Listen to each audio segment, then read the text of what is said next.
এই অসহ্য গরমে শরীর আর পেট ঠান্ডা রাখার আমার পছন্দের কাজ কি জানেন? চলুন আজ দেখাই আপনাদের। প্রথমে একটা কাঁচা আম নেব, তাকে ভালো করে পোড়াবো যাতে ভিতর থেকে সেদ্ধ হয়। আমের গায়ে লেগে থাকা পোড়া অংশগুলো ভালো করে ছাড়িয়ে নেব। ঠান্ডা জল দিয়ে দেব, তারপরে আমটাকে ভালো করে চটকে নিতে হবে যত সময় তার পাল্পটা থাকবে।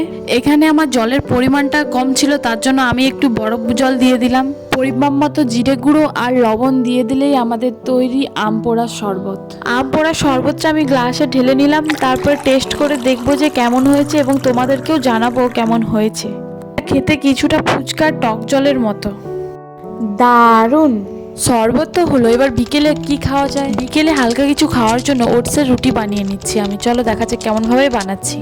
প্রথমে আমি ঝটপট করে পেঁয়াজগুলো কেটে নিচ্ছি, তারপর পেঁয়াজ, পরিমাণ মতো জল এবং লবণ দিয়ে ভালো করে চটজল দিয়ে একটা ব্যাটার বানিয়ে নিলাম। কড়াইতে অল্প তেল দিয়ে এপিড ওপিড লাল করে ভেজে নেব। এটা কিন্তু খুব হেলদি এবং বাচ্চাদের জন্য খুবই ভালো। তোমরা চাইলে তোমাদের বাচ্চাকে দিতে পারো, অনেক সময় পেট ভরা থাকে এটা খেলে। অ্যাকচুয়ালি এটা বানিয়েছি আমি আমার মেয়ের জন্য। আমরা খেতে থাকি, তোমরা একটা লাইক করে দাও। বাই।